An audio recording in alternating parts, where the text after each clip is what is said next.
आपके लिए दरवाजा खोल दूंगा। इसके बाद आप दोनों घर ने में आकर काफी दीदी को नशे की दवाई दे सकते हो, बात नहीं पर की आपको थी। मुझे पैसे देने होंगे। शनाया के ये बात साथ कुछ सुनकर दिन अहान शिमला बहुत में रहने डिस्कस के हो गया बाद था और समय अहान को वापस गुस्से से मनाली देखने आ लगा। गया। गुस्से में अहान उसके साथ उसके क्या पास करेगा? रक्षित का जानने कॉल के लिए आया सुनते रहिए सीक्रेट जिसने उसे बताया था कि नॉर्थ ईस्ट वॉर अलायंस के हेड जब सुखदेव अहान मोनू के कपूर साथ उस लड़के के घर जा रहा होता है तब वो उसे और अहान पैसे मांगता है। सुखदेव कपूर को अहान उसे नहीं अच्छा जानता सबक था सिखाता है और और फिर वो ना दोनों उसने उनके समय बारे के में घर कभी पहुंच सुना जाते था। हैं। जब अहान पर समय से रक्षित ने कहता उसे है कि वो बताया उसे था, पनिश करेगा, इसलिए वो तब वहाँ तुरंत पर आ उसकी गया। बहन भावना आती है और जब समय को अहान और छोड़ने के लिए रक्षित कहती मिले है। तब अहान ने पूछा, जब वो आपस में बात कर रहे हैं तब ये वहाँ सुखदेव पर कपूर यथार्थ कौन और उसके साथी आते हैं तुमने जो अहान मुझे को देखकर इतनी वहाँ से हड़बड़ी चले में जाते बुलाया हैं। समय ये अहान कोई से कहता बहुत है कि अगर powerful वो उसकी इंसान है बहन को ड्रग करना चाहे रक्षित तो ने कर कुछ सकता नहीं है, कहा, पर उसके लिए बल्कि उसे अहान को पैसे एक देने फाइल पड़ेंगे। पकड़ा दी। अहान समय की उसमें ऐसी बात सुखदेव के सुनकर बारे में बहुत गुस्सा बेसिक हो गया था। इन्फॉर्मेशन थी। उसने समय का कॉल अहान पकड़ा ने और फाइल कहा, को कैजुअली तुम देखा। जितने छोटे हो ना उसकी नजर तुम्हारी जुबान उतनी ही एक ज्यादा जगह चलती है। अटक गई। अगर तुमने अपनी बहन के जहाँ साथ पर कुछ भी लिखा गलत था, करने का सोचा Peak of तो मैं तुम्हारी जान ले लूंगा। Transformation पैसों के लिए अपनी बहन के बारे में ऐसा सोचते हुए तुम्हें शर्म नहीं आती है? स्टेज की पीक पर है। समय बहुत डर गया था और अरे उसका इनके चेहरा बारे में लाल पहले हो तो गया सुना था। क्यों नहीं? वो बुरी तरह से कांपने अहान लग ने गया पूछा। था। तब अहान ने उसे छोड़ दिया था और उसे जाने ये कुछ दिया। सालों से समय इस को ऐसा लग illusion रहा में था थे। जैसे वो यमराज और से हमें मिलकर भी आया था। इसके level के ऐसा लग बारे रहा में था अभी जैसे पता वो ये चला हरकत है। फिर से नहीं करेगा। पर अगर इनके पीछे उसे कुछ उस पर पैटर्न्स बिल्कुल देखे भरोसा तो नहीं था। पर अहान कुछ नहीं ये कर साफ सकता था पता क्योंकि चलता है ये कि ये उनका बात अपना सच है। फैमिली मैटर था। रक्षित वहाँ को से ज्यादा चला कुछ गया और नहीं पंकज पता से था, मिला। इसलिए पंकज वो ने जितना गुस्से में जानते कहा, थे मैं उन्होंने इन लोगों अहान की को जान बता ले दिया। लूंगा। पता नहीं खुद को समझते क्या है। बहुत खुश था क्योंकि वो जानता पंकज था ने ये बात कि बोली तब रक्षित की आहान को कोई डाउट नहीं था कि वो इन्फॉर्मेशन ऐसा कर गलत नहीं हो सकता सकती है। थी। रात को आहान को किसी से आहान मिलना को था, ट्रांसफॉर्मेशन इसलिए वो स्टेज पंकज के साथ फाइटर घर से नहीं गया। लड़ने का वो मौका अपने घर मिल गया रहा और था। अच्छे से रेडी हो गया।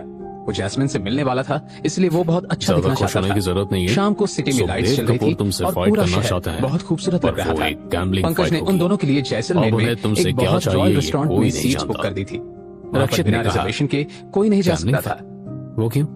जब आहान दोनों ने रेस्टोरेंट में पूछा। पहुंचे तब ऑलरेडी पता डिनर टाइम नहीं, था, वो जाकर इसलिए ही वहां पता पर थोड़ी चलेगा। भीड़ थी। आहान रक्षित ने जैस्मिन को कहा, एग्जीबिशन वाले दिन सुखदेव अकेले के छोड़कर आ साथ गया उनकी था, मीटिंग शाम इसलिए को वो थी। आज उसे वहां पर लंच के लिए उसने लाया उन था। दोनों को मनाली के रेस्टोरेंट बहुत 7 बड़ा था, स्टार इसलिए होटल में वहां बुलाया पर था। ज्यादा टेबल्स नहीं आहान थी। थोड़ा वहां एंशियस का था, एम्बियंस पर फिर बहुत भी अच्छा था और वक्त पर सॉफ्ट होटल म्यूजिक भी पहुंच चल गया रहा था। था। जब वेटर्स वो वहां पर दोनों अपनी वहां पर यूनिफॉर्म में थे पहुंचे और सबको तब एक बहुत मोटा पोलाइटली सा सर्व आदमी कर उन्हें रहे थे। वेलकम करने आया। जब जैस्मिन अपनी चेयर पर बैठी तो बस उसने भी कहा, आहान रायजादा एंड आहान, रक्षित भाटिया, ये तो प्लीज बहुत कम। महंगी जगह लग रही है वो और आदमी ऐसा लग बहुत रहा है gentle जैसे था रिजर्वेशन और के बिना लगातार यहाँ कोई smile नहीं आ कर सकता रहा है। था। आपने पहले से इसके बुकिंग बाद वो करवाई आदमी हुई उन थी। दोनों को एक रूम में आहान ने लेकर कहा, गया जहाँ आप पर इसके एक बारे में आदमी इतना मत बैठा सोचो। हुआ था। मैं बस आपको उसके एक अच्छी और सफेद शांत और जगह लाना लंबी चाहता था beard जहाँ हम और आराम से उसके बात सिर भी कर पर सके। एक भी बाल जैस्मिन ने नहीं था। अपने आसपास देखा, वहाँ पर यहाँ 7-8 से लोग जैसलमेर और का थे। बहुत अच्छा व्यू नजर उनमें आ से रहा था। आहान एक को जानता था। उसने कहा, एक पर ये लड़का जगह वासु बहुत था कॉस्टली है, मुझे जिससे यहाँ वो लाना। उस दिन बाद आहान में ने मिला उसे था। बीच में टोका और कहा, उसे समझ नहीं आ पैसों रहा के था बारे कि में वो मत यहाँ सोचो। क्या कर रहा अभी है। मैं आपको सब कुछ उस समझा नहीं बूढ़े सकता आदमी हूँ, ने पर सबको इतना एक समझ दूसरे लीजिए से कि ये मेरे introduce लिए कोई किया। बड़ी बात जब नहीं सब बैठ गए है। तब जैस्मिन आहान ने आहान से कहा, आगे कोई आर्ग्यू नहीं कर सकती थी, इसलिए मैं वो जब चुप हो शिमला गई। में था तब मुझे तभी वहाँ पता पर एक चला कि वेट्रेस आई मिस्टर और उसने सुखदेव कहा, कपूर मुझसे May I फाइट करना take your चाहते हैं। order, please? पर मुझे इतना ये कहने समझ के नहीं आ बाद रहा उसने है दोनों कि को मेन्यू वो कार्ड इस पकड़ा फाइट को दिया। gambling fight आहान ने क्यों जब उस बनाना वेट्रेस को चाहते देखा तब वो उसे तुरंत पहचान गया। मिस्टर वो आहान, और कोई आपको नहीं, ज्यादा सोचने की भावना जरूरत थी। नहीं है। भावना भी ये तो आहान को बस देखकर उसे entertainment पहचान बनाने गई के थी, पर लिए। अपने उस प्रोफेशनलिज्म आदमी की ने वजह कहा, से उसने अपने जिस चेहरे से तरह से स्माइल वो को जाने आदमी नहीं ये बात दिया बोल रहा और था, बहुत काम और आहान को कंपोज शक थी। हुआ कि सब जब भावना ने जितना कुछ simple रिएक्ट नहीं दिख किया रहा है, तब आहान ने भी उतना कुछ नहीं simple बोला। है नहीं। वो बस वहाँ पर क्या एक आहान quiet dinner gambling करने fight आया का था। असली reason जान ऑर्डर पाएगा? लेने के बाद वो वहाँ से जानने चले के लिए गए सुनते रहिए और आहान और Secret जैस्मिन फिर से Amnesia आपस में बात करने only लगे। on Pocket Jasmine FM। ने कहा, मैं आपसे इतनी बार मिली हूँ, फिर भी आपके काम के बारे में नहीं जानती हूँ। आहान ने कहा, मैं एक बहुत ही सिंपल सा बिजनेसमैन हूँ। जैस्मिन ने कहा, नहीं, आप सिंपल बिजनेसमैन तो नहीं हो सकते हैं। मैं बहुत सारे बिजनेसमैन से मिली हूँ, पर कोई भी आपके जितना मिस्टीरियस नहीं है। वर्मा फैमिली भी आपकी इतनी इज्जत करती है, तो आप में कुछ तो अलग जरूर है। कहीं ऐसा तो नहीं है कि आप अमीर और फेमस सेकंड जनरेशन से हैं? आहान ने स्माइल किया और कहा, आपको रिच सेकंड जनरेशन पसंद नहीं है? जैस्मिन ने कुछ सोचा और कहा, नहीं, ऐसा नहीं है, बस मुझे लगता है कि वो बहुत फेक और अनरीजनेबल होते हैं। उसने जैसे ही ये बात बोली, उसे लगा कि आहान उसे गलत समझ लेगा, तब उसने समझाना शुरू किया, ऐसे मैं आपकी बात नहीं कर रही हूँ, आप बहुत सिंपल और सुलझे हुए लगते हैं। आपने मेरी 2 बार मदद की है, तो आप मिस्टर अच्छे इंसान हैं। ये बातें सुनकर आहान बस स्माइल कर रहा था। उसने कहा, अनफॉर्चुनेटली मैं भी रिच सेकंड जनरेशन से ही हूँ। इनफैक्ट मेरे बाप दादा के पास बहुत पैसा था, पर पैसों को लेकर मेरा एटीट्यूड बहुत सिंपल रहा है। मेरे हिसाब से पैसा इंसान से ऊपर नहीं है, वो बस हमारे काम होने का एक जरिया है। जैस्मिन उसकी बात से बहुत इंप्रेस हो गई थी और उसने कहा, काश सब लोग आपकी तरह सोचते। आहान ने कहा, ऐसा होना पॉसिबल नहीं है। लोगों के लिए पैसों से ऊपर कुछ नहीं है, वो लोगों को गिराकर भी पैसा कमा सकते हैं। इस वक्त तक उनके टेबल पर डिशेस सर्व हो चुकी थी और वो दोनों अपना डिनर एंजॉय कर रहे थे। तभी अचानक से वहां पर शोर होने लगा। ये देखकर काफी लोग डिस्टर्ब हो गए थे। जैस्मिन भी बहुत क्यूरियस हो गई थी, इसलिए उसने पूछा, क्या हुआ? जहां से शोर आ रहा था, आहान ने जब उस डायरेक्शन में देखा तब वो बिल्कुल हैरान हो गया था। भावना वहां पर गर्दन झुकाए चुपचाप खड़ी थी और ऐसा लग रहा था जैसे एक कस्टमर उस पर अपना रौब जमा रहा था। मैनेजर भी उनके पास ही खड़ा था। भावना बहुत डरी हुई थी और ऐसा लग रहा था जैसे वो बस रोने वाली है। आहान ने जैस्मिन से कहा, मैं देख कर आता हूँ। जैस्मिन को ये बात बहुत अजीब लगी, क्योंकि कोई भी नॉर्मल इंसान ऐसे लफड़ों से दूर रहना पसंद करेगा, पर आहान का दिल अच्छा था, इसलिए वो मदद के लिए जा रहा था।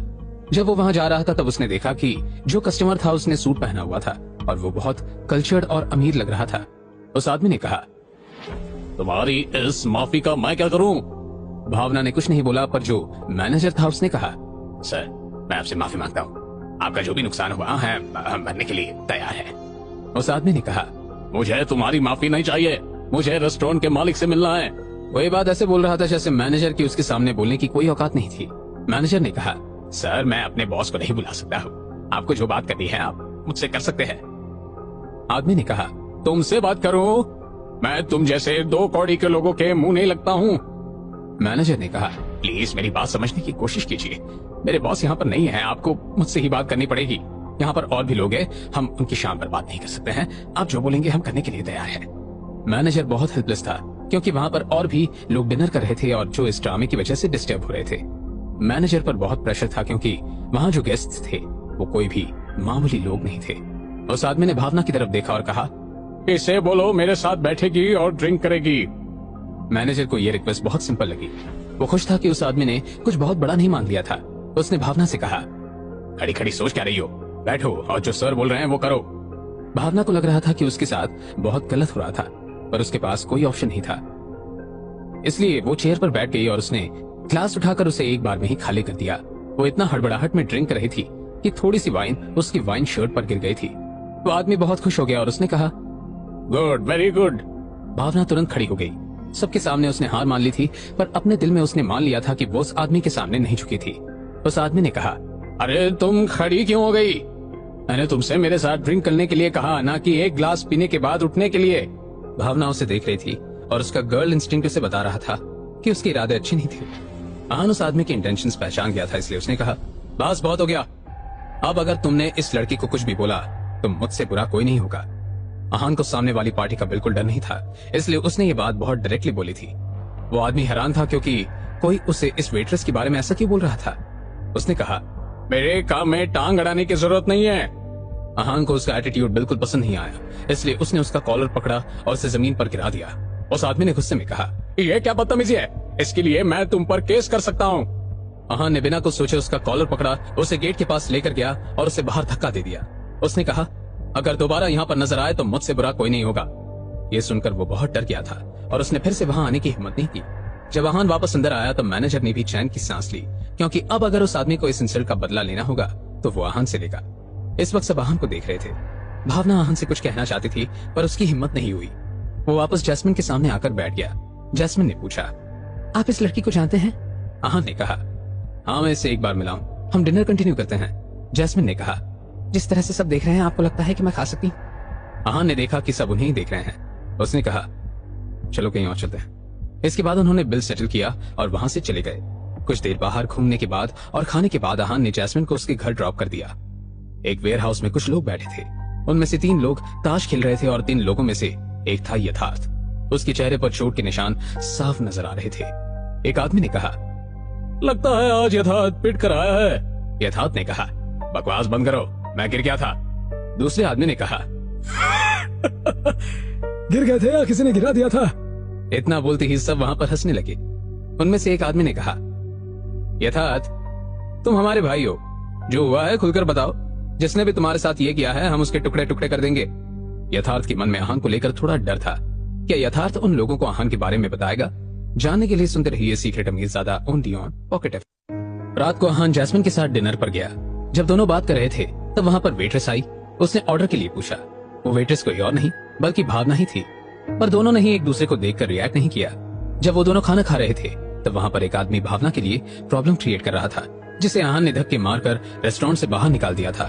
दूसरी तरफ यथार्थ के साथियों ने उससे पूछा कि उसकी ये हालत किसने की। जब यथार्थ के दोस्तों ने उससे ये पूछा कि उसके साथ क्या हुआ था, तब उसने सबको सारी सच सच बात बता दी थी। ये सुनकर एक लड़के को बहुत गुस्सा आया और उसने कहा, और तुमने ये सब सहन कर लिया? अगर मैं होता ना तो उस आदमी की खाल उधेड़ देता। हमें उससे बदला लेना चाहिए। यथार्थ ने कहा, बदला लेना चाहिए बोलना आसान होता है। तुम्हें पता है कि वो कौन है, इस वक्त कहाँ है? इतने बड़े शहर में उसे ढूंढेंगे कैसे? उसे कैसे ढूंढने का इरादा है तुम्हारा? वो फिर चुप हो गया और उसने कहा, यथार्थ भाई, मैंने उसके बारे में तो सोचा ही नहीं। अगर ऐसा है तो फिर तो इस मामले को हैंडल करना मुश्किल है। हम आपका बदला कैसे लेंगे? यथार्थ ने आसपास देखा। वहां पर बहुत सारे लोग थे और कुछ और लोगों को बुलाना भी आसान था। जैसे जैसे वो ज्यादा सोच रहा था, उसे आहान से बदला लेना पॉसिबल होता नजर आ रहा था। यथार्थ ने कुछ सोचा और कहा, ऐसे ये काम इतना भी मुश्किल नहीं है। मुझे लगता है कि उस लड़के को समय की बहन में इंटरेस्ट है। अगर हम उसकी बहन को किडनैप कर लें तो शायद वो उसे ढूंढता हुआ आ सकता है। ये सुनकर सब बहुत एक्साइटेड हो गए और उनमें से एक ने कहा, फिर देर किस बात की, चलो प्लान को एग्जीक्यूट करते हैं। सबको ये प्लान अच्छा लग रहा था, इसलिए वो लोग वेयर हाउस से निकल गए। सब कार में बैठे और एक के बाद एक 3 कार्स वेयर हाउस से निकली। इस वक्त भावना अपने काम से घर पहुंची थी। उसने इस वक्त यूनिफॉर्म नहीं पहनी हुई थी। समय घर पर नहीं था। वो लगातार आहान के बारे में सोच रही थी। वो जब भी आहान से मिली थी तब उसने उसकी मदद की थी, पर वो उसका नाम तक नहीं जानती थी। फिर उसने आहान के साथ जो लड़की थी जैस्मिन, उसके बारे में सोचा। जैस्मिन बहुत खूबसूरत और एलिगेंट थी, पर उसकी जिंदगी आसान नहीं थी। जब उसके पेरेंट्स की मौत हो गई थी वो तब से घर चलाने के लिए वेटर की जॉब करती थी। उसके पास समय को डिसिप्लिन करने या उसे पढ़ाने का टाइम भी नहीं था। समय ने 10th तक पढ़ाई की थी। ये सब सोचते सोचते बहुत वक्त बीत गया था और भावना को बहुत भूख लग रही थी। वो किचन में गई जहाँ पर ज्यादा कुछ नहीं था, पर एक मैगी का पैकेट था। भावना ने गहरी सांस ली और मैगी बनाने लगी। जब वो मैगी बना रही थी तब फिर से उसे आहान की याद आई, पर ध्यान भटक जाने की वजह से उसका हाथ चल गया। उसने खुद से कहा, भावना, उसके बारे में सोचना बंद करो, वो तुमसे बहुत अलग है। अचानक से किसी ने उसके घर के दरवाजे पर नॉक किया। उसने घड़ी की तरफ देखा। वो समय नहीं हो सकता था क्योंकि उसके पास घर की चाबियां थी। इस वक्त कौन आया है? भावना ने सोचा। वो बहुत घबरा गई थी और घर का दरवाजा नहीं खोलना चाहती थी। दरवाजा खोलो! नॉक करने की आवाज तेज होती जा रही थी।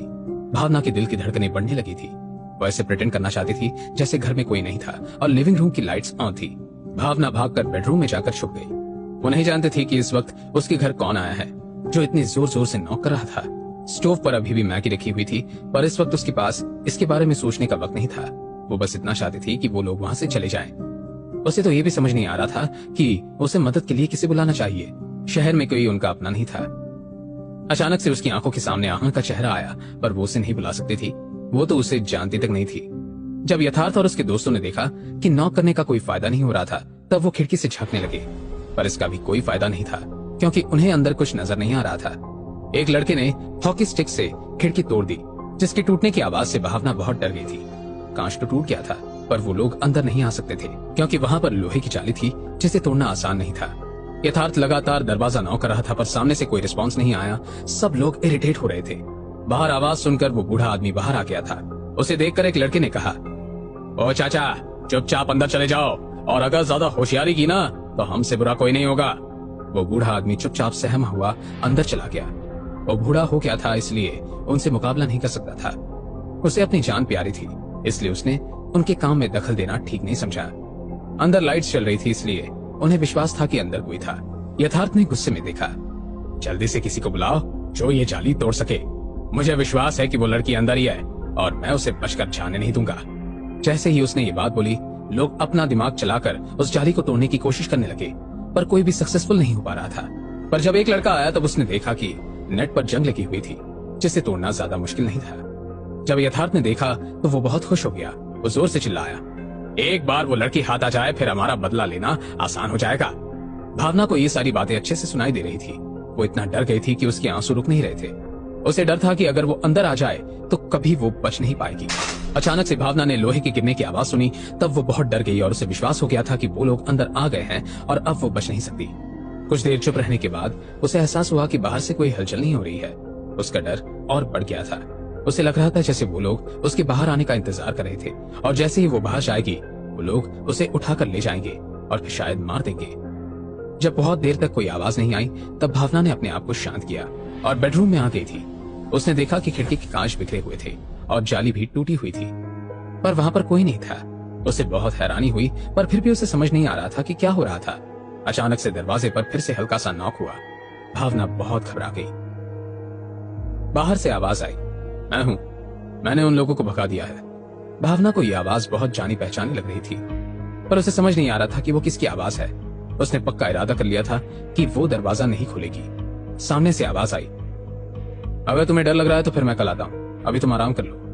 भावना को समझ नहीं आ रहा था कि बाहर कौन था। उसे आवाज आहान जैसी लग रही थी, पर वो श्योर नहीं थी। उसके दिमाग में इस वक्त कॉन्फ्लिक्ट चल रहा था। वो सोच रही थी कि अगर बाहर आहान हुआ तो, और अगर आहान नहीं हुआ तो।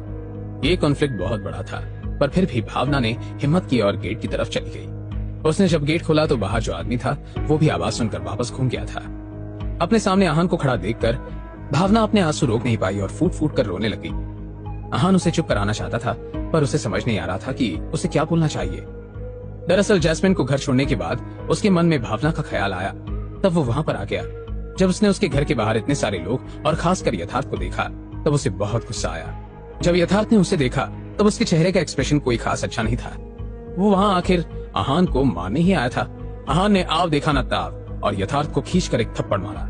वो वहीं गिर गया और लगभग बेहोश हो गया।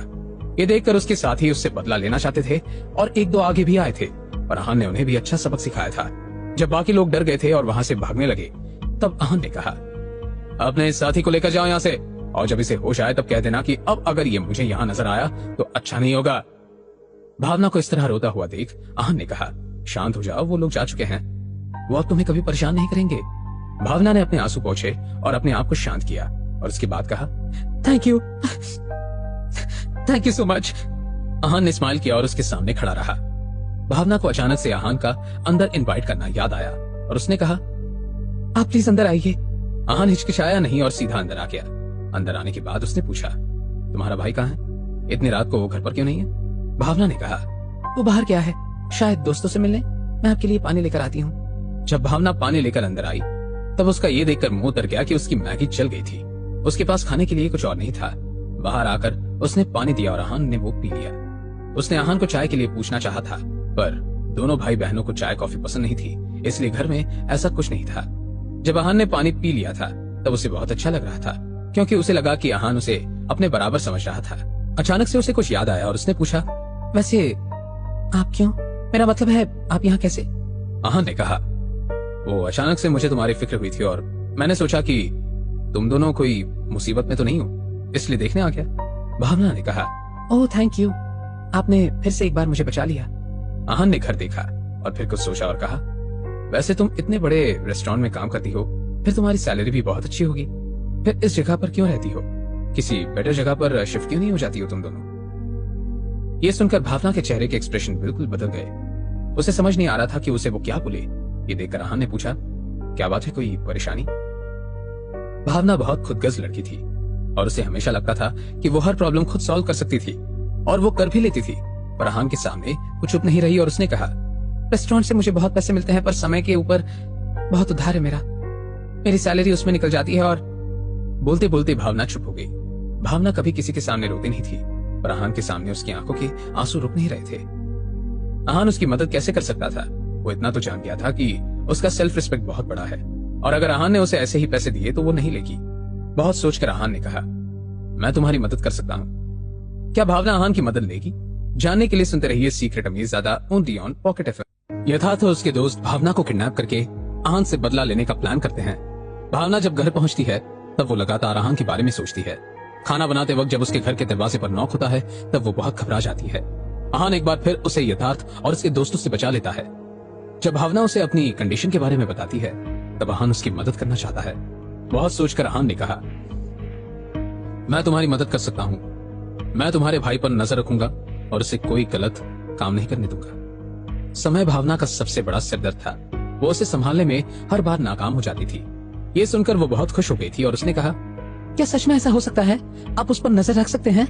आहान को नहीं पता था कि भावना को खुश करना इतना आसान है। उसने सोचा कि वो समय को मार्शल आर्ट्स ट्रेनिंग में डाल देगा और फिर वर्मा फैमिली उसका ख्याल रखेगी। इस तरह भावना को परेशान होने की कोई जरूरत नहीं होगी और समय भी कोई उल्टा काम नहीं करेगा। आहान ने भावना को अपने प्लान के बारे में नहीं बताया, बस कहा, हाँ ऐसा हो सकता है।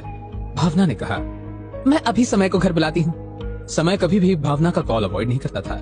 जब भावना ने उसे घर बुलाया तब उसने मना कर दिया। ये सुनकर भावना को बहुत गुस्सा आया पर वो कुछ नहीं कर सकती थी। जब उसने फोन रख दिया तब आहान ने उससे पूछा, क्या हुआ? वो घर नहीं आना चाहता? भावना ने डिसअपॉइंटमेंट में कहा, वो शायद कल सुबह तक नहीं आएगा। भावना के एक्सप्रेशन देखकर आहान ने कहा, कोई बात नहीं, मैं कल किसी को भेज दूंगा, वो उसे मेरे पास ले आएगा। भावना को बहुत बुरा लग रहा था पर वो कुछ कर भी नहीं सकती थी। दोनों के पास बात करने के लिए कोई टॉपिक नहीं था, इसलिए दोनों थोड़ा ऑकवर्ड भी हो रहे थे। आहान वैसे तो कोई भी टॉपिक पर बात कर सकता था पर वो नहीं जानता था कि भावना कैसे रिएक्ट करेगी, इसलिए वो भावना की बात शुरू करने का इंतजार कर रहा था। उधर भावना सोच रही थी कि अगर उसने कोई बात नहीं की तो आहान को लगेगा कि वो बहुत बोरिंग लड़की है, इसलिए बहुत सोचने के बाद उसने कहा, आप जिनके साथ डिनर कर रहे थे वो आपकी वाइफ है ना? आहान ने कहा, नहीं नहीं, वो बस मेरी दोस्त है, मेरी वाइफ शिमला में है। ये सुनकर भावना ने कहा, आपकी वाइफ है और फिर भी आप किसी और को डेट कर रहे हैं? अगर आपकी वाइफ को पता चल गया तो? ये सुनकर आहान बहुत हैरान हो गया। उसे भावना से ऐसे सवाल की उम्मीद नहीं थी। उसके एक्सप्रेशन देखकर भावना समझ गई थी कि उसने कुछ गलत पूछ लिया है। अब वो इस बात का जवाब जानना चाहती थी। आहान ने कहा, मैं उसे डेट नहीं कर रहा हूँ, हम बस साथ में डिनर करने आए थे। इसके बाद आहान और ऑकवर्ड नहीं होना चाहता था, इसलिए वो खड़ा हुआ और उसने कहा, अच्छा बहुत देर हो गई है, मैं चलता हूँ। इतना बोलने के बाद वो दरवाजे के पास पहुंचा पर अचानक से उसे कुछ याद आया और उसने भावना से कहा, वैसे मेरा नाम आहान है, तुम्हारा नाम क्या है? भावना ने कहा, भावना। इसके बाद आहान वहां से चला गया। जैसलमेर के एक आलीशान बंगले में इस वक्त एक आदमी बहुत परेशान था। वो वही आदमी था जिसे आहान ने घसीट कर रेस्टोरेंट से बाहर फेंका था। पहले वो बहुत गुस्से में था, फिर जब उसने एक ग्लास वाइन पी ली तब वो थोड़ा सा शांत हो गया। फिर जब आहान ने उसे इतने लोगों के सामने जलील किया तब उसे बहुत ज्यादा गुस्सा आया। कोई उसकी मदद करने के लिए आगे नहीं आया था और उसे किसी बात का इतना गुस्सा नहीं था जितना गुस्सा उसे आहान पर आ रहा था। वो किसी तरह आहान को ढूंढकर उसे तड़पा तड़पा कर मारना चाहता था। वो आहान से ऐसा बदला लेना चाहता था जो उसकी 7 पुश्तें याद रखे। उसने अपना फोन उठाया और किसी को कॉल किया। उसने कहा, मुझे उस इंसान की सारी इंफॉर्मेशन चाहिए।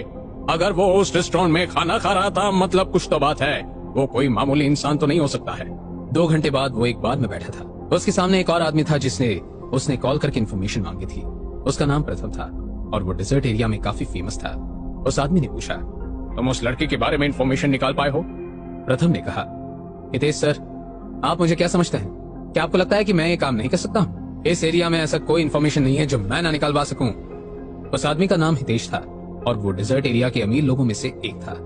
उसे अपने पैसों का बहुत रौब था। उसने कहा, फिर तो बहुत अच्छी बात है।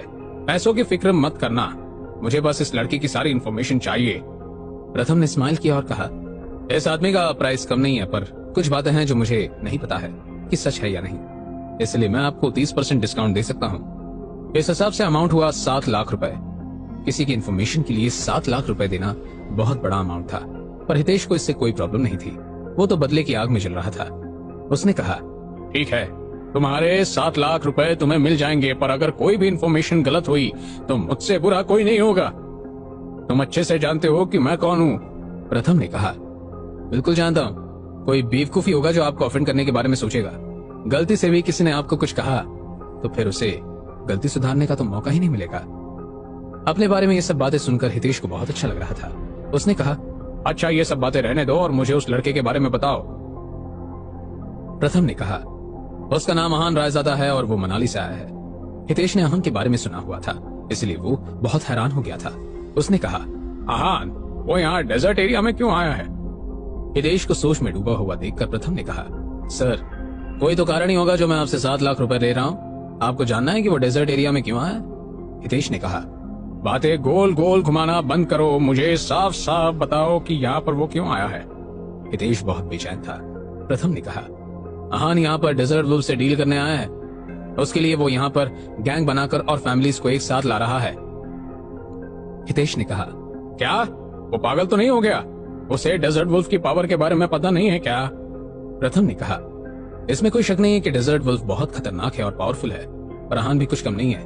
हितेश सर, अगर आपका इस आहान से कोई पंगा हुआ है तो जाने दो। आपको बिना बात के इसे ऑफेंड नहीं करना चाहिए। इसके साथ बहुत सारी फैमिलीज हैं जो भले ही छोटी हों पर अगर साथ आ जाएं तो बहुत बड़ी हैं। आहान के बारे में सुनने के बाद उसे ये सब सोचना बहुत जरूरी था। उसके पिता भले ही बहुत पैसे वाले थे और स्ट्रांग थे, पर इसका मतलब ये नहीं था कि वो आहान को हल्के में ले सकता था। अगर कोई और होता तो वो कुछ भी कर सकता था, पर उसके सामने इस वक्त आहान रायजादा था। दोनों ने बहुत देर तक आपस में बात नहीं की। हितेश को कुछ भी करके आहान से बदला लेना तो था, पर कैसे, वो इस बारे में सोच रहा था। प्रथम के वहां से जाने के बाद उसने किसी को कॉल किया और उसने आहान को किडनैप करने में मदद मांगी। अगले दिन आहान को कुछ लोग अपने साथ ले जाने आए। आहान को समझ नहीं आ रहा था कि ये लोग कौन थे और उसे ले जाने क्यों चाहते थे। उसने तो इतने दिन से किसी को ऑफेंड नहीं किया था। आहान ने ज्यादा नहीं सोचा और बिना रेजिस्ट किए उनके साथ चला गया। वो जानता था कि भले ही कुछ भी हो जाए, वो किसी न किसी तरह उन्हें हैंडल कर लेगा। आहान इस वक्त उन लोगों के साथ कार में बैठा था। वो कार शहर से बाहर जा रही थी। पूरा रास्ता सुनसान था। ये देखकर आहान ने कहा, क्या हम सही रास्ते पर जा रहे हैं? तुम लोग मुझे शहर से बाहर क्यों ले जा रहे हो? एक आदमी ने आहान की तरफ देखा और चिल्लाकर बोला, चुपचाप बैठे रहो, ज्यादा सवाल करने की जरूरत नहीं है। वैसे भी अब तुम्हारी किस्मत का फैसला बॉस के हाथ में है। आहान हेल्पलेस था। जब उसे कार में बैठाया था उससे पहले ही उसके हाथ हथकड़ी में लॉक कर दिए गए थे। वो इस हथकड़ी को आराम से तोड़ सकता था, पर अभी वो ये सब नहीं करना चाहता था। वो देखना चाहता था कि कोई उसे किस हद तक ऑफेंड कर सकता था। कुछ देर बाद वो लोग शहर के बाहर एक बंजर मैदान पर पहुंच गए थे। वहां दूर दूर तक कुछ नहीं था। एक लड़का कार से उतरा और उसने आहान को खींचकर कार से बाहर निकाला। आहान ने जानबूझकर अपना बैलेंस बिगाड़ा और नीचे गिर गया। ये देखकर वो आदमी हंसने लगा और उसने कहा, हितेश सर, इसे मारने में इतना क्यों सोच रहे हैं? इसे भगवान के पास पहुंचाना तो हमारे बाएं हाथ का खेल है। जब आहान ने हितेश का नाम सुना तो उसे समझ नहीं आया कि वो कौन था। उसने ये नाम पहले कभी नहीं सुना था और उससे समझ में नहीं आ रहा था कि वो उसे मारना क्यों चाहता था। उसने अपने दिमाग पर बहुत जोर डाला पर फिर भी उसे कुछ समझ नहीं आया। वो अभी तक जमीन पर गिरा हुआ था, पर तब एक दूसरी कार से एक आदमी निकला। ये कोई और नहीं बल्कि हितेश था। उसने पिंक कलर का सूट पहना हुआ था और वो चलकर आहान के पास आ गया। जैसे ही उसने हितेश को देखा वो तुरंत जान गया कि ये वही आदमी था जो भावना के साथ रेस्टोरेंट में बदतमीजी कर रहा था। अब आहान समझ गया था कि वो अपनी इंसल्ट का बदला लेना चाहता था। आहान को अब समझ आ रहा था, इसलिए वो तुरंत खड़ा हो गया। आहान को इतना एक्टिव देखकर वहां जो गुंडे खड़े थे वो सब हैरान हो गए। उन्हें ऐसा लग रहा था जैसे एक ही पल में आहान की सारी पर्सनालिटी बदल गई थी। उन्होंने अपना एटीट्यूड वैसा ही रखा और कहा, अच्छा हुआ तुम खड़े हो गए, हमें तुम्हें वरना घसीटना पड़ता। अब वहां हितेश सर खड़े हैं, उनके पास चलो। एक आदमी ने हितेश की तरफ इशारा करते हुए कहा। आहान बहुत कैजुअली उसके पास आ रहा था। ये देखकर हितेश शॉक था, क्योंकि उसे नहीं लग रहा था कि आहान को किडनैप करना इतना आसान होगा। प्रथम ने उसको केयरफुल रहने के लिए कहा था। हितेश ने पूछा, इसने हथकड़ी तोड़ने की कोशिश तो नहीं की? एक आदमी ने कहा, नहीं सर, ये स्टील की बनी हुई है और बहुत मजबूत है, कोई आरी ही इसे तोड़ पाएगी और ये इसके बस की बात तो बिल्कुल नहीं है। इतना कहने के बाद वो आदमी हंसने लगा और उसे देखकर हितेश भी हंसने लगा। उसे आहान के पावर्स के बारे में इतना नहीं पता था, पर फिर भी वो काफी कुछ जानता था। इस वक्त आहान ने कहा, ओ मिस्टर हितेश, जहां चलना है चलें, मेरे पास पूरा दिन नहीं है। आहान का ऐसा एटीट्यूड देखकर हितेश उसके साथ क्या करेगा, जानने के लिए सुनते रहिए secret Amirzada only on Pocket FM. Aahan Samay को मार्शल आर्ट्स ट्रेनिंग करवाने के बारे में सोचता है, जिसके लिए भावना भी मान जाती है। भावना आहान से जैस्मिन के बारे में सवाल पूछती है। दूसरी तरफ हितेश आहान से बदला लेने के लिए प्रथम से मिलता है। वो लोग आहान को किडनैप कर लेते हैं। आहान चुपचाप जाकर हितेश की कार में बैठ गया। उसे ऐसा करता देख हितेश को बहुत अजीब लगा और उसे लगा कि कुछ सही नहीं था। हाथ में हथकड़ी होने के बाद भी आहान का एटीट्यूड बहुत अलग था। हितेश ने अपने एक आदमी से कहा, तुम लोग इसके पैर भी बांध सकते हो। हितेश घबरा रहा था तो ये उसकी आवाज में साफ पता चल रहा था। उस आदमी ने कहा, हाँ हितेश सर, अभी बांध देते हैं। उस आदमी ने हितेश को एक और हथकड़ी ला कर दी और उसे चेक करने के बाद उसे तसल्ली हुई। इसके बाद वो आहान के पास आ गया और उसके पैर उसने बांध दिए। आहान ने बिल्कुल रेसिस्ट नहीं किया, फिर भी हितेश बहुत ध्यान से काम कर रहा था। जब फाइनली उसके पैर बांध दिए गए तब उसे चैन मिला। कार में बैठने के बाद उसने बोला, तो मिस्टर आहान रायजादा, आपने कभी सोचा था कि आपके साथ ऐसा होगा? उसके मुंह से अपना नाम सुनकर वो हैरान हो गया था। उसे नहीं पता था कि हितेश को उसके बारे में पता होगा, पर फिर उसने सोचा कि अगर उसने उसे ढूंढकर किडनैप किया तो उसने उसके बारे में पता किया ही होगा। आहान ने कहा, मैंने तो ये कभी नहीं सोचा था, पर साथ में मैंने ये भी नहीं सोचा था कि आप मेरे बारे में इतना कुछ जान लेंगे और पता कर लेंगे। अब आप मुझसे क्या चाहते हैं? सिर्फ मारने का प्लान तो नहीं है आपका? हितेश हंसा और उसने कहा, ऑफ कोर्स मैं तुम्हें आसान मौत नहीं दूंगा। तुमने मेरी जितनी इंसल्ट की है उसका हिसाब तो अच्छे से लूंगा। तुम्हें टॉर्चर करके ये दिखाऊंगा कि आखिर दर्द किसे कहते हैं। आहान ने ये सारी बातें पहले सुनी हुई थी। जो भी उससे भिड़ना चाहता था वो उसे ये सब बातें ही बोलता था, पर लास्ट में वो आहान का बाल भी बांका नहीं कर सकता था। आहान ने धीरे से कहा, ये सब बातें मैं पहले भी बहुत सुन चुका हूँ। हितेश ने कहा, कुछ कहा तुमने? आहान ने जवाब दिया, हाँ नहीं। थोड़ी देर बाद एक कार विला के आगे रुकी। उनके आने से पहले वहां पर कुछ और लोग थे। आहान सबको एक एक करके देख रहा था। हितेश कार से उतरा और उसने कहा, उस लड़के को बाहर निकालो। आहान के पैर बंधे हुए थे, इसलिए वो बाहर नहीं आ सकता था। कुछ लोगों ने उसे बाहर निकाला और फिर उसे लाते हुए विला में एंटर कर रहे थे। विला में आने के बाद आहान ने देखा कि वहां पर टॉर्चर का बहुत सारा सामान पड़ा हुआ था। ये सब देखना बहुत रेयर था। ये सब देखकर आहान के दिमाग में पहला ख्याल तो आया कि अगर इसने ये सब स्पेशली मेरे लिए तैयार किया है तब भी कोई बात नहीं, पर अगर ये सब यहाँ पर पहले था, इसका मतलब था कि हितेश पागल था और उसे लोगों को टॉर्चर करने में बहुत मजा आता था। वहां पर एक भट्टी जैसा कुछ जल रहा था और उसमें लोहे के सलिए चल रहे थे। रुक रुक कर उसमें से चिंगारी निकल रही थी, जिसे देखकर किसी की भी रूह कांप सकती थी। वो लोग आहान को एक स्टूल के पास लेकर आए और उन्होंने उसे बांध दिया। स्टूल पर बैठने के बाद आहान ने कहा, तो मेरी खातिरदारी के लिए आपने ये सारी तैयारियां की है, काफी अच्छा है, पर क्या आप ये सारी चीजें मुझ पर यूज करना चाहते हैं? हितेश ने कहा, तुम चिंता मत करो, मैं तुम्हें इतनी आसानी से नहीं मारने दूंगा। तुम्हें बहुत तड़पने के बाद ही जान से मारूंगा। यहाँ पर सारी दवाई और डॉक्टर भी हैं जो तुम्हारा इलाज कर देंगे, पर एक बार उन्होंने भी जवाब दे दिया तो फिर तुम्हें कोई नहीं बचा पाएगा। आहान हितेश की ये सारी बातें सुन रहा था और मुस्कुरा रहा था। वो जानना चाहता था कि हितेश उसे टॉर्चर करने के लिए किस हद तक जा सकता था, और अब उसने ये सब देख लिया था। अब उसे बर्दाश्त करने की और जरूरत नहीं थी। उन लोगों ने उसके पैर से हथकड़ी हटाकर रस्सी बांध दी थी। अब आहान के लिए पैरों को खोलना बहुत आसान था, पर उसके हाथों में अभी भी स्टील की हथकड़ी थी। आहान ने अपना पूरा जोर लगाया और उस रस्सियों में अपने आप को फ्री कर लिया। उसके पास जो आदमी खड़ा था वो ये देखकर हैरान था, पर आहान रुकने वाला नहीं था। वो खड़ा हुआ और उसने उस आदमी को किक किया। वो उड़ता हुआ 8-10 मीटर दूर जाकर गिरा। ये देखकर अनकॉन्शियसली सबने 2 कदम पीछे ले लिए थे। हितेश चिल्लाया, खड़े खड़े मेरा मुंह क्या देख रहे हो? आगे जाओ और सबक सिखाओ इसे। कोई भी आगे नहीं बढ़ रहा था। ये देखकर हितेश ने कहा, अगर तुमने इसे नहीं मारा तो मैं तुम सबकी जान ले लूंगा।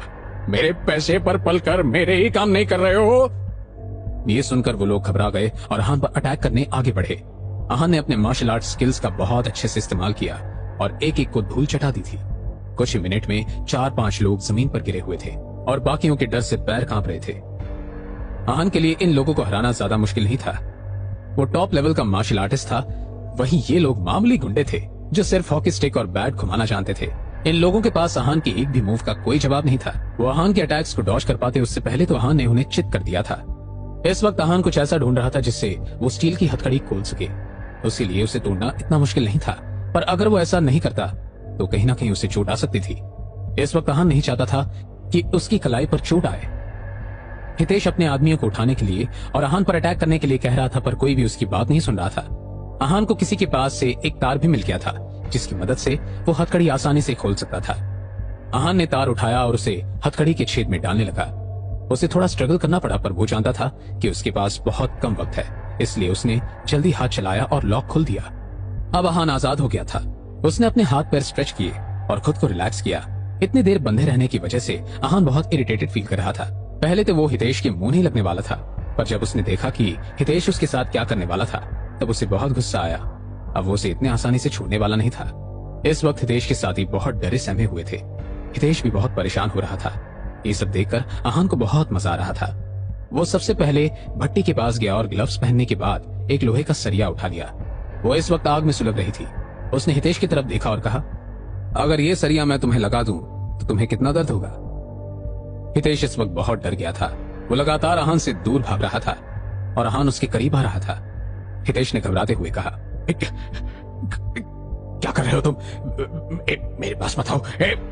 आहान ने कहा, अरे ये सब तो तुम्हारी तैयारी थी ना, फिर तुम्हें तो पता होना चाहिए कि दर्द कैसा होगा। मैं तो बस तुम्हें वो दर्द फील करवाना चाहता हूँ। हितेश ने कहा, बेवकूफी मत करो आहान। आहान ने कहा, अब तो फैसला हो गया है, मुझे ये बेवकूफी करनी है। अब हितेश के पीछे दीवार थी और वो कहीं भी भाग सकता था। आहान के चेहरे पर एक डेविल स्माइल आ गई थी। अब उसे सिर्फ वो गर्म सरिया, हितेश का शरीर, यही नजर आ रहा था। आहान ने कहा, वैसे मैं तुम्हें थैंक यू तो बोलना भूल ही गया। Thank you mister Hitesh. ये सुनकर हितेश चौंक गया। उसे लगा कि आहान का दिमाग खराब हो गया है। उसने कहा, थैंक यू किस लिए? तुम्हारा दिमाग तो नहीं खराब हो गया है? आहान मुस्कुराया और उसने कहा, नहीं नहीं, तुम ये टॉर्चर मुझ पर करने वाले थे, पर तुमने तो ऐसा पहले भी किया होगा, लेकिन मैंने ऐसा कुछ पहले कभी नहीं देखा था। आज तुम्हारी वजह से मुझे ये मौका मिल गया है। ये सुनकर हितेश के पैरों तले जमीन खिसक गई थी। उसे भरोसा नहीं था कि आहान सच में ऐसा करेगा। अब आहान हितेश के बिल्कुल पास था। उसने सरिया उठाया और हितेश की छाती पर चिपका दिया। इसके बाद विला में जिसकी गूंज थी वो हितेश की चीख थी। वो बुरी तरह से चिल्ला रहा था, पर आहान ने सरिया हटाया नहीं था। कुछ पल बाद ही चीख सुनाई देनी बंद हो गई थी और वहां हितेश जमीन पर पड़ा था। वो मरा नहीं था, पर दर्द की वजह से बेहोश हो गया था। आहान को उस पर कोई दया नहीं आ रही थी। आहान भी घाव देखकर बहुत डिस्गस्टेड फील कर रहा था, इसलिए उसने सरिया हटाया और फेंक दिया। जब हितेश बेहोश हो गया तब उसके वहां रहने का कोई मतलब नहीं था। आहान भी विला से निकल गया था। उसने भावना से प्रॉमिस किया था कि वो समय का ध्यान रखेगा और उसे गलत कामों से दूर रखेगा। उसने पंकज से समय को पिक करने के लिए कहा। आहान के पास वक्त था, इसलिए वो भावना के घर आ गया था। इस वक्त भावना भी घर पर नहीं थी, इसलिए वो काम पर गई हुई थी, इसलिए आहान ने उसका वहीं पर इंतजार किया। थोड़ी देर बाद वो वहां पर आई। काम की थकान की वजह से वो बहुत सुस्त लग रही थी। ऊपर से उसे समय की भी बहुत फिक्र थी, पर जैसे ही उसने आहान को देखा उसके चेहरे पर स्माइल आ गई। ऐसा लग रहा था जैसे वो अपनी सारी परेशानियां भूल गई थी। उसने आहान से पूछा, आप यहाँ क्या कर रहे हैं? आहान ने पूछा, मेरे पास वक्त था तो मैं खुद आ गया। मुझे लगा कि समय को समझाने में भी शायद तुम्हें मेरी जरूरत पड़ेगी। भावना ने आहान को घर में इनवाइट किया। समय अब तक घर नहीं आया था। आहान जानता था कि समय बहुत शरारती लड़का था और कोई ना कोई प्रॉब्लम जरूर क्रिएट करेगा। आहान ने कहा, तुम्हें समय को इन्फॉर्म करना है? भावना ने कहा, हाँ। इतना कहने के बाद भावना वहां से चली गई। उसे समझ नहीं आ रहा था कि उसके इमोशंस के साथ क्या हो रहा था। आहान के सामने उसके इमोशंस का रोलर कोस्टर शुरू हो जाता था। जब भावना वापस आई तो उसके चेहरे की हवाइयां उड़ी हुई थी। उसे देखकर आहान को बहुत घबराहट हुई और उसने पूछा, क्या हुआ? तुम्हारा चेहरा इतना सफेद क्यों पड़ गया है? भावना ने कहा, नहीं, कुछ नहीं। आहान जानता था कि वो उससे कुछ छुपा रही थी, इसलिए उसने कहा, भावना जो भी बात है तुम मुझे बता सकती हो। अभी तो मैं तुम्हारी मदद कर दूंगा, पर अगर एक बार मैं यहाँ से चला गया तो फिर मैं तुम्हारी मदद नहीं कर पाऊंगा। तुम्हारे पास तो मेरा नंबर भी नहीं है, तुम मुझे कैसे ढूंढ पाओगी? भावना आहान को देख रही थी। वो जानती थी कि आहान बहुत काइंड और अच्छा था। पर वो बार बार उसे अपनी परेशानी बताकर उससे मदद नहीं लेना चाहती थी। ये सब करना उसे बिल्कुल अच्छा नहीं लग रहा था। भावना के चेहरे का रंग क्यों उड़ गया था, जानने के लिए सुनते रहिए secret Amirzada only on Pocket FM. Aahan चुपचाप हितेश की गाड़ी में बैठ गया। ये देखकर हितेश बहुत डर गया था और उसने आहान के पैर भी बांध दिए। इसके बाद वो दोनों एक विला में पहुंचे जहां पर टॉर्चर का बहुत सारा सामान था। अब आहान को हितेश का मकसद समझ आ गया था, इसलिए उसने अपना असली रूप दिखाया और हितेश की छाती पर गरम सरिया चिपका दिया। दर्द की वजह से हितेश बेहोश हो गया था। इसके बाद आहान भावना से मिला जो बहुत परेशान होती है। आहान ने कहा, जल्दी बोलो भावना, मुझे घबराहट हो रही है। भावना चुप रही और उसने कुछ नहीं कहा। ये देखकर आहान ने उसे आगे फोर्स नहीं किया बल्कि खुद को शांत किया और कहा, चलो हम समय को ढूंढने चलते हैं। तुम्हें पता है वो ज्यादा देर कहाँ होता है? भावना ने कहा, हाँ पर मैंने उन जगह पर देख लिया है, पर वो वहां नहीं है। शायद अब वो कहीं और जाता है। आहान ने कहा, कोई बात नहीं, चलो हम चलते हैं। वहां पर जो लोग रेगुलरली आते हैं उन्हें समय के बारे में जरूर पता होगा। डिस्कस करने के बाद वो दोनों घर से निकल गए। घर से निकलते ही उन्हें वो बूढ़ा आदमी मिला जिसने आहान को ग्रीट किया और आहान ने भी स्माइल किया। उन दोनों को साथ देखकर उस बूढ़े आदमी के मन में एक ख्याल आया जो आहान और भावना दोनों समझ गए थे। आहान ने तो कुछ रिएक्ट नहीं किया, पर भावना का चेहरा शर्म से लाल हो गया था। कुछ देर बाद दोनों एक छोटे होटल में पहुंचे। वहां पर ना कोई कस्टमर था और ना ही कोई मैनेजर था। ये सब देखकर आहान ने कहा, यहाँ पर तो कोई भी नहीं है, हम यहाँ क्यों आए हैं? भावना ने एक डायरेक्शन में इशारा किया और कहा, समय यहाँ पर ताश खेलता है, शायद उन लोगों के साथ। आहान ने नोट किया और उस डायरेक्शन में चलने लगा। भावना भी उसके पीछे पीछे चल रही थी। उसने दरवाजे पर नॉक किया पर अंदर से उसे कोई आवाज नहीं आई थी। उसने एक बार फिर से नॉक किया और इस बार अंदर से आवाज आई, कौन है? आहान ने कोई जवाब नहीं दिया। जब आहान जवाब नहीं दे रहा था तब लगातार वो नॉक कर रहा था और तब किसी ने अंदर से दरवाजा खोल दिया। उस लड़के ने पहले आहान को अच्छे से देखा। वो उसे नहीं जानता था पर फिर भी उसने भावना को देख लिया था। वो भावना को पहचानता था, इसलिए उसने कहा, वो नशेड़ी यहाँ पर नहीं है, किधर और जाओ। आहान समझ गया था कि वो भावना को जानता है और वो समय की बात कर रहा था। जब आहान ने देखा कि वो दरवाजा पूरी तरह से खोल नहीं रहा था तब उसने कहा, हमें अंदर तो आने दो। उस लड़के ने कहा, क्या तुम कौन हो जो अपन तुम्हें अंदर जाने देंगे? आहान ने कहा, मैं यहाँ समय को लेने आया हूँ। उस लड़के ने कहा, मैंने कहा ना कि वो नशेड़ी यहाँ पर नहीं है, तुम लोग अभी कल्टी मारो इधर से, अब उनको और भी बहुत काम है। इतना बोलने के बाद वो लड़का दरवाजा बंद करने लगा पर आहान ने बीच में रोक लिया। अब वो लड़का दरवाजा हिला भी नहीं पा रहा था। बहुत कोशिश करने के बाद जब वो दरवाजा बंद नहीं कर पा रहा था तब उसने गिव अप कर दिया और कहा, तुम कौन हो और क्या चाहते हो? आहान ने स्माइल किया और कहा, मैं सिर्फ समय से मिलना चाहता हूँ। अगर वो यहाँ नहीं है फिर मैं बस देखकर चला जाऊंगा। भावना जानती थी कि वहां पर बहुत सारे लोकल गैंगस्टर्स थे और अगर आहान उससे लड़ने गया तो बहुत प्रॉब्लम हो सकती थी। वो बहुत डर गई थी, इसलिए उसने आहान की शर्ट को साइड से पकड़ लिया था। वो चाहती थी कि आहान छोड़ दे, पर ये तो आहान का कैरेक्टर था जो बिल्कुल मैच नहीं होता था। उसने जब भावना को इतना परेशान देखा तब उसने एक बहुत काम रिएक्शन दिया। भावना के हाथ में कुछ नहीं था, इसलिए उसने गिव अप कर दिया। उस लड़के ने भी नोटिस कर लिया था कि आहान से डील करना आसान नहीं था। कहीं ना कहीं उसे भी यही लग रहा था कि वो वहां सिर्फ समय को ढूंढने नहीं आया था। उसे लगा कि वो सबसे पहले सबको वहां से ले जाएगा, इसलिए डर की वजह से वो उसे अंदर नहीं आने देना चाहता था। उसने कहा, तुम अंदर नहीं आ सकते, मतलब नहीं आ सकते। अब आहान का सब्र जवाब दे गया था। वो उस लड़की को बहुत देर से समझाने की कोशिश कर रहा था पर वो सुनने के लिए तैयार नहीं था। मजबूरी में आहान ने दरवाजे को धक्का दे दिया और वो लड़का जमीन पर जाकर गिरा। अंदर आने के बाद आहान को कुछ नजर नहीं आया। उसे बस एक दरवाजा दिख रहा था। उसने सोचा कि वो लोग सब उस दरवाजे के अंदर होंगे, इसलिए वो उस तरफ जाने लगा। वो लड़का चिल्लाया, सब अलर्ट हो जाओ, कोई इधर तमाशा करने आया है। वो इतनी जोर से चिल्लाया था कि सबने उसकी बात सुन ली थी। आहान जब वहां जा रहा था तब वहां कुछ लड़के उसका रास्ता रोकने आ गए थे। उनके हाथ में बैट, हॉकी स्टिक और कुछ हथियार थे।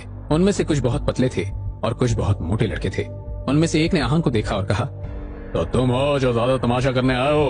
आहान कुछ बोल पाता उससे पहले ही दूसरे लड़के ने भावना को देखा और कहा, अरे तुम तो उस नशेड़ी की बहन हो ना, तुम इधर क्यों आई हो? आहान ने भावना को बोलने का मौका नहीं दिया और कहा, हमें इस समय से मिलना है। एक लड़के ने कहा, वो इधर नहीं है। आहान ने कहा, देखो मैं कोई ड्रामा नहीं चाहता हूँ, सीधा सीधा बता दो कि समय कहाँ है। दूसरे लड़के ने कहा, अरे क्यों इतना मचमच कर रहे हो? बोला ना वो इधर नहीं है। आए तो एक बार में दिमाग में बात घुसती नहीं क्या? इतना कहने के साथ ही उस लड़के ने आहान की तरफ मुक्का मारा पर आहान ने उसका हाथ पकड़ लिया और कलाई ट्विस्ट कर दी। वो लड़का जोर से चिल्लाने लगा पर तब सब आहान से डर गए। एक ने कहा, जाने दो इसे, क्या कर रहे हो? आहान ने कहा, कब से एक सवाल पूछ रहे हैं, सीधा सीधा जवाब देने में तुम्हारी मौत आ रही थी।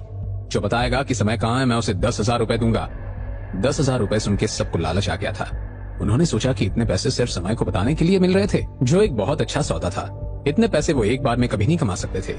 एक लड़के ने उछलते हुए कहा, मैं बताता हूँ, मुझे पता है समय कहाँ है। पर वो सोच रहा था कि आहान उसे सच में पैसे देगा या नहीं, इसलिए उसने कहा, पर पैसे? आहान ने कहा, तुम उसकी चिंता मत करो। इतना बोलने के बाद उसने अपनी जेब से कुछ नोट निकाले और कहा, ये रहे वो 10,000 रुपए जो अब तुम्हारे हैं, मुझे समय के पास लेकर चलो। इतने में बाकी लड़के भी कहने लगे, मुझे भी पता है। अरे मैं भी जानता हूँ कि समय कहाँ है। मैं भी। आहान ने सबको चुप किया और कहा, बस अब सब हमारी मदद करना चाहते हैं, इतनी देर कहाँ गए थे? आहान ने पहले उस लड़की का हाथ पकड़ा और उसे होटल से बाहर ले आया। जब वो बाहर आए तब उसने देखा कि भावना के चेहरे का रंग उड़ा हुआ था। उसने पूछा, अब तुम्हें क्या हुआ? भावना ने कहा, वो 10,000 रुपए। आहान तुरंत समझ गया और उसने कहा, तुम्हें उनकी चिंता करने की जरूरत नहीं है, पैसों का और तुम्हारा कोई लेना देना नहीं है। भावना ने कहा, और वो समय को ढूंढने के लिए? आहान ने कहा, फॉरगेट इट, मैं हमारा टाइम बचाना चाहता था इसलिए मैंने पैसों का सहारा लिया। अगर हम उसे ढूंढने की कोशिश करते तो शायद कभी नहीं ढूंढ पाते। भावना को बिल्कुल अच्छा नहीं लग रहा था। उसके दिल में बहुत सारे सवाल भी थे पर उसने कुछ नहीं कहा। वो लड़का उन लोगों को एक दो जगह पर लेकर गया पर समय कहीं पर भी नहीं था। आहान ने उसे शक की नजरों से देखा और कहा, तुम्हें पता भी है वो कहाँ है? बात 10,000 की थी इसलिए वो लड़का हड़बड़ाया और उसने कहा, हाँ मुझे पता है, मैंने उसे बहुत बार यहाँ देखा है। आहान ने कहा, तो फिर वो हमें मिल क्यों नहीं रहा है? उस लड़के ने कहा, वो। अब भावना भी बहुत घबरा गई थी। समय ने पिछले कुछ दिनों में बहुत लोगों को ऑफेंड किया था। उसे डर था कि कहीं ना कहीं किसी ने उसे कुछ करना दिया हो। समय के अलावा उसका इस दुनिया में और कोई नहीं था। अभी उनके पास सिर्फ उस लड़के पर भरोसा करने का ही ऑप्शन था। पर अचानक से उन्हें समय एक बाथरूम से बाहर आता हुआ नजर आया। उसके हाथों में एक पैसों का बंडल था और वो बाहर आ रहा था जैसे किसी से छुप रहा हो। उसके हाथों में पैसे देखकर भावना हैरान हो गई। उसे समझ नहीं आ रहा था कि उसके पास इतने पैसे कहां से आए थे। भावना उसे देखकर रिलैक्स हो गई थी पर उसे बहुत गुस्सा भी आ रहा था। वो जोर से चिल्लाई, समय। अपनी बहन की आवाज सुनकर वो बहुत डर गया था। वो नहीं चाहता था कि उसे कोई भी देखे। उसने कहा, दीदी दीदी आप यहाँ क्या कर रही हो? फिर उसने आहान और उस लड़के को देखा और उसे और भी अजीब लगने लगा। उधर आहान ने उस लड़के को पैसे दिए और वो चुपचाप वहां से चला गया। समय को कुछ समझ नहीं आया और उसने पूछा, आपने उसे इतने सारे पैसे क्यों दिए? आहान कुछ बोल पाता उससे पहले भावना ने समय का कान पकड़ा और उसे मरोड़ दिया। समय को बहुत दर्द हो रहा था और वो दर्द में चिल्ला रहा था। भावना ने कहा, तुम मेरी बात सुनते क्यों नहीं हो? मैंने तुमसे सीधा घर आने के लिए कहा था पर तुम आवारागर्दियां करने निकल गए। समय ने दर्द में भावना का हाथ झटक दिया। उसने कहा, क्या कर रही हो? भावना कुछ और बोलने ही वाली थी पर इतने में बाथरूम से एक आदमी चिल्लाता हुआ आया, ए चोर चोर चोर। फिर उसने समय को देखा और कहा, चोरी करके भागते हो, वहीं पर रुक जाओ। ये देखकर समय ने कहा, दीदी यहाँ रहना ठीक नहीं है, चलो भागो यहाँ से। जैसे ही वो दोनों भागने वाले थे आहान ने उन्हें पकड़ लिया और रोक लिया। समय ने चिढ़ते हुए कहा, क्या है? उस आदमी को लगा कि आहान ने उसकी मदद की है इसलिए उसने कहा, थैंक यू भाई साहब, ये लड़का मेरे पैसे लेकर भाग रहा था। आहान ने कहा, ये पैसे आपके? उस आदमी ने कहा, हाँ मैं बाथरूम में था तब इसने चुरा लिए। आहान ने समय के हाथ से पैसे छीन लिए और उस आदमी को दे दिए। इसके बाद उसने कहा, अब तो आपको आपके पैसे मिल गए, अब आप जाइए, बाकी इस लड़की को मैं संभालूंगा। आहान नहीं चाहता था कि वो आदमी पुलिस को बुलाए और मामला हाथ से निकल जाए, इसलिए उसने कहा कि आगे वो हैंडल कर लेगा। उस आदमी ने बार बार आहान को थैंक यू बोला और वहां से चला गया। उसने भावना की तरफ देखा तब भावना की आंखें गुस्से से लाल थी। वो समय की बहुत पिटाई करना चाहती थी। समय उसके सामने चुपचाप खड़ा था। ये सब देखकर आहान ने कहा, भावना मैं इसे कुछ महीने के लिए लेकर जा रहा हूँ, जब ये वापस आएगा तब इसकी अक्ल ठिकाने आ जाएगी। समय ने कहा, ओ हेलो, मैं कहीं नहीं जाऊंगा। क्या समय आसानी से आहान के साथ जाएगा या फिर कोई नया तमाशा होगा? जानने के लिए सुनते रहिए secret Amirzada only on Pocket FM. Aahan और भावना समय को ढूंढने जाते हैं। वो एक होटल में पहुंचते हैं जहां पर आहान का कुछ लड़कों से झगड़ा हो जाता है। इसके बाद आहान उन्हें पैसों का लालच देता है और समय के पास पहुंच जाता है। समय को देखकर भावना बहुत रिलैक्स भी होती है और उसे गुस्सा भी आता है। समय एक आदमी के पैसे लेकर भागने की कोशिश करता है पर आहान उसे पकड़ लेता है और उस आदमी को पैसे लौटाकर उसे जाने के लिए कहता है। आहान समय को अपने साथ ले जाना चाहता है। आहान समय को अपने साथ ले जाना चाहता था पर समय नहीं जाना चाहता था। समय ने अपनी बहन से पूछा, दीदी आप मुझे कहाँ भेज रही हो? भावना को जवाब नहीं दे पाई। उसकी आंखों में पानी आ गया था। ये देखकर आहान को लगा कि कहीं वो कमजोर ना हो जाए, इसलिए उसने कहा, बस बहुत हो गया, मैं अब इसे यहाँ से लेकर जा रहा हूँ। भावना ने कुछ नहीं कहा, बस अपने भाई को देखने लगी। जब वो उसे लेकर जा रहा था तब भावना का फोन बजने लगा पर भावना ने डिस्कनेक्ट कर दिया और फिर से आहान और समय को देखने लगी। आहान ने समय का हाथ कसकर पकड़ा हुआ था, इसलिए वो भाग नहीं सकता था। उसने कहा, आप मुझे कहाँ लेकर जा रहे हो? आहान ने कहा, जब पहुंच जाओगे तब समझ जाओगे। समय ने कुछ नहीं कहा और आहान के साथ चलता रहा। जब वो लोग मेन रोड पर पहुंचे और आहान का ध्यान समय से हटकर टैक्सी रोकने पर गया तब समय अपना हाथ छुड़वाकर वहां से भाग गया। समय की स्पीड बहुत तेज थी और वो बहुत तेज भाग रहा था। ये देखकर आहान को ज्यादा हैरानी नहीं हुई। क्योंकि उसने पहले यथार्थ से भागते हुए उसे देखा था। समय को उस इलाके की अच्छी नॉलेज थी, इसलिए वो एक कोपचे में जाकर छुपने वाला था। पर जैसे ही उसने पीछे मुड़कर देखा, आहान उसके बिल्कुल पीछे ही था। ये देखकर वो घबरा गया और पत्थर से टकराकर गिर गया। उसके घुटने और कोहनी छिल गए थे। उसने अपने आप को छुड़वाया और फिर भागने की कोशिश करने लगा, पर इतने में आहान ने उसे पकड़ लिया। उसने कहा, कितनी दूर तक भाग सकते हो? समय अभी भी अपने आप को छुड़वाने के लिए स्ट्रगल कर रहा था। उसने कहा, जाने दो मुझे, छोड़ो छोड़ो। आहान ने कहा, मैं तुम्हें नहीं जाने दूंगा। अगर तुमने ज्यादा नाटक किए तो मैं तुम्हारी बहुत पिटाई करूंगा, फिर तुम्हें बचाने कोई नहीं आएगा। आहान को समझ नहीं आ रहा था कि समय में इतनी ताकत क्यों थी और वो इतना स्टबर्नली बिहेव क्यों कर रहा था। जब वो यथार्थ के सामने खड़ा था तब तो वो इस तरह से नहीं कर पा रहा था, पर उसके सामने तो जैसे उसके पर निकल आए थे। आहान को उसे कंट्रोल करने में थोड़ी परेशानी हो रही थी क्योंकि वो बहुत स्ट्रांगली रेजिस्ट कर रहा था। आहान ने उसे एक बार फिर जमीन पर गिराया। वो जैसे ही उठकर फिर भागने वाला था, आहान ने उसे पकड़ लिया और कहा, इतनी ताकत कैसे है तुम्हें? अगर अब अपनी जगह से हिले तो मुझसे बुरा कोई नहीं होगा। लगता है तुम्हें दिखाना पड़ेगा कि तुम इतने भी स्ट्रांग नहीं हो जितना खुद को समझते हो। पर समय क्या बोलता? वो तो बस किसी तरह वहां से भागना चाहता था। आहान ने अब समय का हाथ पकड़ा और उसे हल्का सा ट्विस्ट किया। वो दर्द में चिल्लाने लगा। तब आहान ने कहा, अगर मुझसे ढंग से बात करोगे तो मैं तुम्हें जाने दूंगा। समय ने गुस्से में दांत पीसते हुए कहा, मैं जानता हूँ आप मुझे ले जाना चाहते हो ताकि मेरी दीदी घर पर अकेली हो, तब आप उनके साथ कुछ भी कर सको, पर मैं दीदी को छोड़कर कहीं नहीं जाऊंगा। आहान मुस्कुराया और उसने कहा, एक बात बता दूं तुम्हें, तुम्हारे दीदी इसके लिए मान चुकी है। वो खुद चाहती है कि तुम मेरे साथ चलो। समय हंसा और उसने कहा, इम्पॉसिबल, ऐसा हो ही नहीं सकता। आहान ने कहा, अच्छा अगर ऐसा नहीं है तो फिर उसने मुझे रोका क्यों नहीं? उसने मुझे तुम्हें ले जाने क्यों दिया? उसने तो एक बार भी तुम्हें नहीं रोका। सच तो यह है कि हम तुम्हें ढूंढने भी इसलिए आए थे ताकि मैं तुम्हें अपने साथ ले जा सकूं। समय को इस बात पर भरोसा नहीं हो रहा था। उसने चिल्लाकर कहा, मुझे आपकी बात पर भरोसा नहीं है। मैं खुद अपनी दीदी के मुंह से सुनना चाहता हूँ। आहान बहुत डिसअपॉइंट हो गया। उसने समय का हाथ पकड़ा और उसे ले जाने लगा, पर समय अभी भी स्ट्रगल और रेजिस्ट कर रहा था। आहान ने एक टैक्सी रोकी और समय को लेकर भावना के पास आ गया। इस वक्त भावना गेट के पास थी और बहुत मायूस बैठी थी। जब वो वहां आए तब वो उन दोनों को एकटक घूर रही थी। वो बहुत सरप्राइज थी और तुरंत खड़ी हो गई। उसने कहा, आप इसे वापस क्यों लेकर आए हो? आहान ने कहा, ये चाहता है कि तुम खुद इसे बताओ कि तुम मान गई हो। तुम खुद चाहती हो कि ये मेरे साथ चले। भावना समय को देखने लगी। उसने मायूस होते हुए कहा, समय, मैं पूरा दिन बहुत मेहनत से पैसे कमाती हूँ। काम के साथ साथ मुझे तुम्हें संभालना भी पड़ता है, पर अभी जो तुम्हारी हालत है। बोलते बोलते भावना रुक गई और उसकी आवाज भारी हो गई, पर उसने अपने आप को संभाला और कहा, मैं तुम्हें ऐसे खाई में गिरते हुए नहीं देख सकती हूँ। मैं नहीं चाहती कि तुम कोई गलत रास्ते पर जाओ, इसलिए तुम्हारा आंसर के साथ जाना ही ठीक है। समय ने कहा, दीदी, आप मेरे साथ ऐसा कैसे कर सकती हो? मैं आपका छोटा भाई हूँ। भावना आप अपने इमोशंस कंट्रोल नहीं कर पा रही थी, इसलिए उसने कहा, हाँ सर, आप प्लीज इसे यहाँ से ले जाइए। जब भावना ने ये बात बोली तब समय का दिल बिल्कुल टूट गया। वो अब चुपचाप आहान के साथ जा रहा था और उसने अपने आप को आहान को सरेंडर कर दिया था। ऐसा लग रहा था जैसे वो एक जिंदा लाश की तरह आहान के साथ जा रहा था। कुछ देर बाद वो दोनों वर्मा मैंशन पहुंच गए थे। आहान ने उन्हें पहले ही इन्फॉर्म कर दिया था, इसीलिए वो लोग उन्हें रिसीव करने के लिए बाहर खड़े थे। अब वो उसे कैसी ट्रेनिंग देगा इसके बारे में आहान नहीं जानता था। आहान ने समय से कहा, अगर तुमने अच्छा परफॉर्म किया तो मैं तुम्हें जल्दी से यहाँ से ले जाऊंगा। समय ने कुछ नहीं कहा, बस आहान को गुस्से में घूरते रहा। इसके बाद वहाँ के मास्टर्स उसे वहाँ से ले गए। जब मैनेजर और आहान आपस में बात कर रहे थे तब वहाँ पर शिवांक भी आ गया। शिवांक ने कहा, आहान सर, क्या मैं आपसे अकेले में 2 मिनट बात कर सकता हूँ? आहान सरप्राइज हो गया और फिर उसने मैनेजर की तरफ देखा। मैनेजर इशारा समझ गया था, इसलिए वो बाय बोलकर वहां से चला गया। जब वो वहां पर दोनों बचे थे तब आहान ने कहा, लास्ट टाइम भी ये तुमने कहा था पर मुझसे बात नहीं की थी। अब भी अगर ऐसा नाटक करना है तो पहले ही बता दो। शिवांक ने कहा, मैं तब से बस उसके बारे में ही सोच रहा हूँ। मुझे लगता है कि मैं उस टॉपिक पर आपसे बात कर सकता हूँ। आहान ने कहा, बोलो क्या बात है? शिवांक ने कहा, हाँ सर, जब आप यहाँ नहीं थे तब वर्मा हाउस में कुछ हुआ था। क्या आपने उसके बारे में सुना है? आहान को इसके बारे में नहीं पता था, इसलिए उसने कहा, नहीं, फिर से कोई ड्रामा हुआ है क्या? शिवांक ने कहा, कोई वर्मा मैंशन में घुस आया था और ऐसा लग रहा था जैसे वो कुछ चुराना चाहता था, पर वर्मा फैमिली ने उसे पकड़ लिया था। आहान ने सोचा कि चोर बहुत बेवकूफ था जो वर्मा फैमिली से कुछ लेकर जाना चाहता था। उसने कहा, फिर पकड़ने के बाद उससे आसानी से डील कर लिया होगा ना? ये वर्मा फैमिली के लिए मुश्किल थोड़ी है।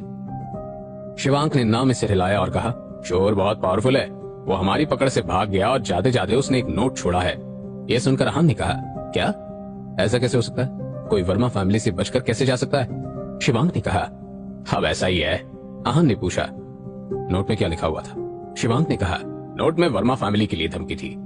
उसका कहना है कि वर्मा फैमिली बहुत बुरी है जो दूसरे लोगों का खजाना चुरा लेती है। वर्मा फैमिली को वो गोल्ड कॉइन वापस कर देना चाहिए, वरना वर्मा फैमिली में तूफान आ जाएगा। आहान ने कुछ सोचा और कहा, पर गोल्ड कॉइन तो डेजर्ट वुल्फ लेकर चला गया था ना, फिर वो गोल्ड कॉइन के लिए वर्मा मैंशन क्यों आया था? शिवांग डिसअपॉइंटिंगली स्माइल करने लगा। ये देखकर आहान ने कहा, गोल्ड कॉइन अभी भी वर्मा फैमिली में ही है ना? शिवांग ने कहा, मैंने कुछ नहीं कहा, जो कहा है आपने कहा है और गेस किया है।